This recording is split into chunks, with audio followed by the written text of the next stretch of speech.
Capítulo 52. Sedequías tenía 21 años cuando subió al trono y reinó en Jerusalén 11 años. Su madre se llamaba Amutal y era hija de Jeremías de Libna. Sin embargo, Sedequías hizo lo malo a los ojos del Señor, igual que Joacim.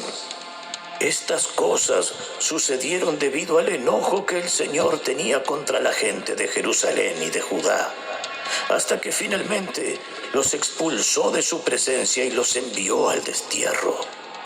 Sedequías se rebeló contra el rey de Babilonia.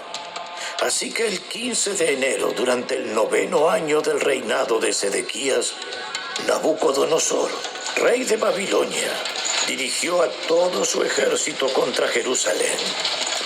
Rodearon la ciudad y construyeron rampas de asalto contra las murallas. Jerusalén estuvo sitiada hasta el año 11 del reinado de Sedequías. Hacia el 18 de julio del año 11 del reinado de Sedequías, el hambre en la ciudad ya era muy intensa y se había agotado por completo lo último que quedaba de alimento. Entonces abrieron una brecha en la muralla de la ciudad y todos los soldados huyeron.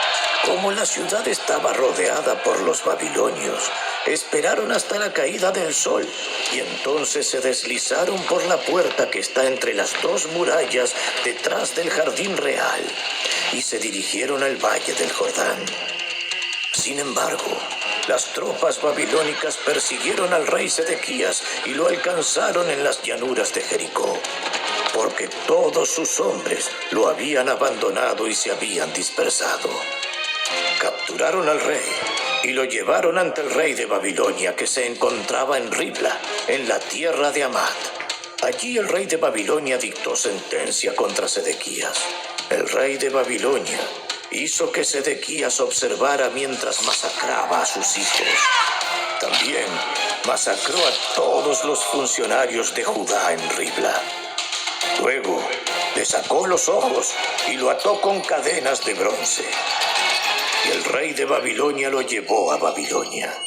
Sedequías permaneció allí en prisión hasta el día de su muerte. El 17 de agosto de ese año, que era el año 19 del reinado de Nabucodonosor, llegó a Jerusalén Nabuzaradán, capitán de la guardia y funcionario del rey babilónico. Quemó por completo el templo del Señor, el palacio real y todas las casas de Jerusalén. Destruyó todos los edificios importantes de la ciudad. Después supervisó a todo el ejército babilónico mientras derribaba por completo las murallas de Jerusalén. Entonces Nabuzaradán, capitán de la guardia, se llevó cautivos a algunos de los más pobres, al resto de las personas que quedaban en la ciudad, a los desertores que habían jurado lealtad al rey de Babilonia y al resto de los artesanos. Pero Nabuzaradán permitió que algunos de los más pobres se quedaran para cuidar los viñedos y los campos. Los babilonios hicieron pedazos las columnas de bronce que estaban al frente del templo del Señor, las carretas de bronce para llevar agua y el enorme tazón de bronce llamado el mar. Y se llevaron todo el bronce a Babilonia. También se llevaron los recipientes para la ceniza, las palas, la despabiladera de las lámparas, los tazones, los platos y todos los demás objetos de bronce que se usaban para realizar los sacrificios en el templo. El capitán de la guardia también se llevó los cuencos pequeños, los recipientes para quemar incienso, los tazones, los calderos, los candelabros, los cucharones y las copas utilizadas para las ofrendas líquidas, y todos los demás objetos de oro puro o de plata, el peso del bronce de las dos columnas, el mar con los 12 bueyes de bronce que estaban debajo y las carretas para llevar agua era tanto que no podía calcularse.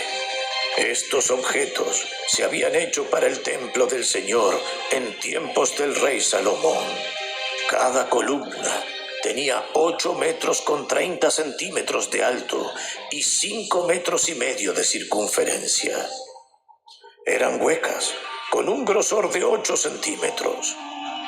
El capitel de bronce en la parte superior de cada columna era de 2 metros con 30 centímetros de alto y estaba decorado alrededor con una red de granadas hecha de bronce. Había 96 granadas a los lados y un total de 100 granadas en la red alrededor de la parte superior. Nabuzaradán, capitán de la guardia, se llevó consigo como prisioneros al sumo sacerdote Seraías, al sacerdote de segundo rango Sofonías y a los 3 porteros principales. De la gente que seguía escondida en la ciudad, se llevó a un oficial que había estado al mando del ejército judío, a 7 de los consejeros personales del rey, al secretario principal del comandante del ejército, quien estaba a cargo del reclutamiento, y a otros 60 ciudadanos. Nabuzaradán, capitán de la guardia, los llevó a todos ante el rey de Babilonia que se encontraba en Ribla. Allí en Ribla, en la tierra de Hamat, el rey de Babilonia mandó que los ejecutara a todos. Así que el pueblo de Judá fue expulsado de su tierra y llevado al destierro. El número de cautivos llevados a Babilonia en el 7º año del reinado de Nabucodonosor fue de 3023. Más adelante, en el año 18 de Nabucodonosor, se llevó a 832 más. En el año 23 del reinado de Nabucodonosor, él envió a Nabuzaradán, capitán de la guardia, quien se llevó consigo a 745 más, un total de 4.600 cautivos. En el año 37 del exilio de Joaquín, rey de Judá, Evil-Merodach ascendió al trono de Babilonia. El nuevo rey fue bondadoso con Joaquín y lo sacó de la cárcel el 31 de marzo de ese año. Le habló con amabilidad y le dio una posición superior a la de los demás reyes exiliados en Babilonia. Le proporcionó a Joaquín ropa nueva para reemplazar la ropa de prisionero y le permitió comer en presencia del rey por el resto de su vida. Así que el rey de Babilonia le dio una ración diaria de comida mientras vivió. Esto continuó hasta el día de su muerte.